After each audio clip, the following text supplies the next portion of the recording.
Welcome back. I am Pastor Doug. We now continue with part 109 in our series entitled Paul's Letters to the Corinthians. Church-age believers, Hebrews 12:6, who reject the post-salvation call to discipleship, are subject to divine discipline and the love Maranatha curse of 1 Corinthians 16:22 during the course of their post-salvation spiritual life. Why? Because rejecting the call to discipleship involves the sins of independence and omission, and it reveals a love for other things that is greater than one's love for God. As we noted in previous sessions, divine discipline, Hebrews 12:6, is not for the purpose of punishment, but to return or to keep the recipients in the post-salvation spiritual life. God will also use the divine discipline that He imposes to be visual aids to warn others. Some consequences of sin have lifelong and or life-ending consequences, but do not have any impact on the integrity of one's salvation. Experience teaches us that different sins do generate different forms of both temporal and divine discipline from both divine and secular authority. But there are no degrees of sin as far as salvation is concerned. James 2:10 puts Hitler, the popes, the apostles, Jack the Ripper, me and you, in the same stinking, sinking boat. All of the above come into this world spiritually dead, headed for hell, with the gospel being our only hope and means of salvation. Religion teaches that good people go to heaven and bad people go to hell. Sounds good, but hell will be filled with people who were relatively good, but spiritually dead. The Bible teaches that we are all born spiritually dead, headed for hell, and only those who are born again by way of faith in the person and work of the Lord Jesus Christ are going to heaven. We do not become sinners as a result of the first personal sin we commit. We are born with a sin nature, spiritually dead, separated from God, and in need of the spiritual rebirth.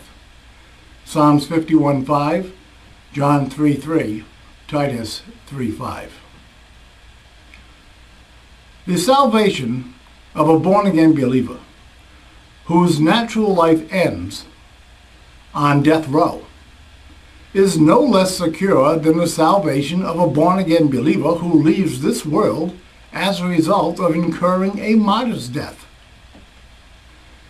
Entrance and residency in heaven is not based on one's record of overt behavior, but on the spiritual rebirth that takes place if and when that individual, upon reaching the age or stage of moral accountability, makes a positive response to a presentation of the gospel message.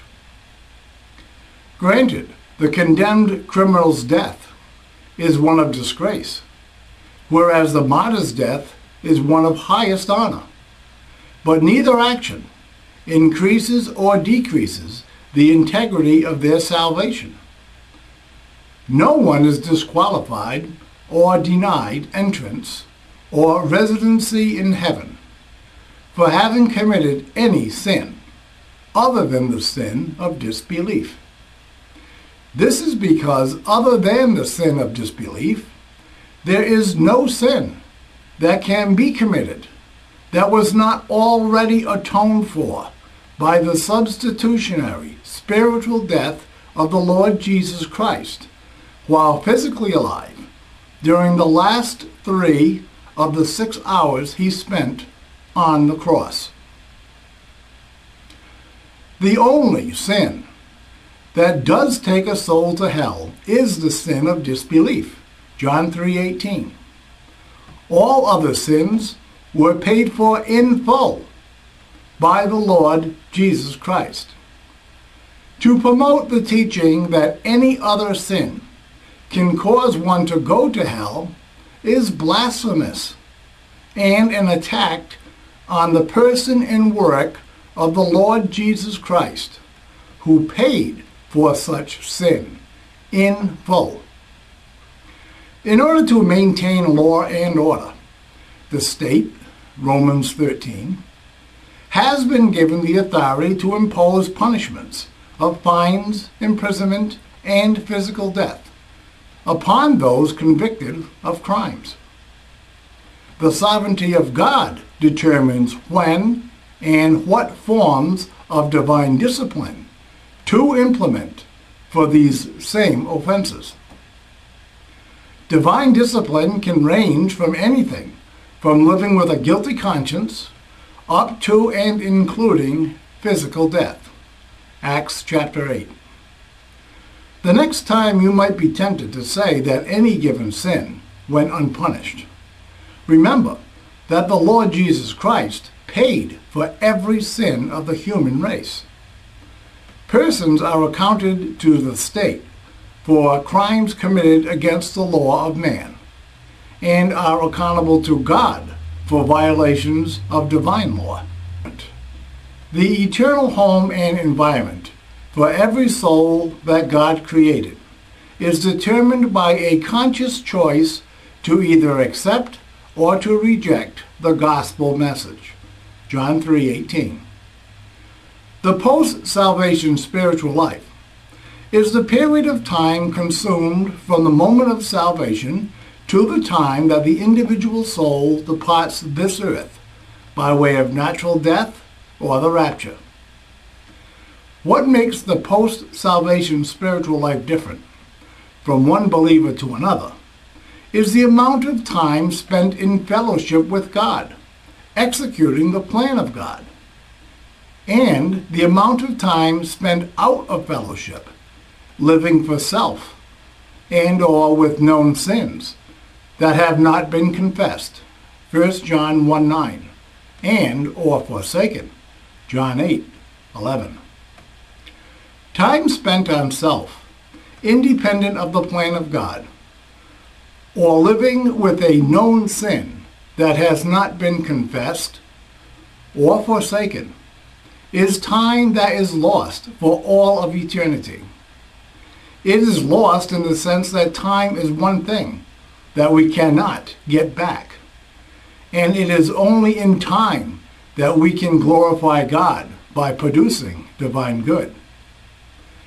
Even if one chooses not to learn of or to ignore the divine discipline and live with it in order to continue on with one's own agenda, it will be a decision that the believer regrets at the 1 Corinthians 3:12 through 15 evaluation of the believers in heaven. The consequences of the curse of 1 Corinthians 16:22 is only applied to born-again believers.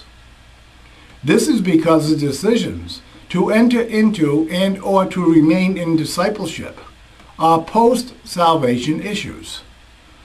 Until one is born again, John 3:3, he or she is spiritually dead and has not entered into the post-salvation spiritual life.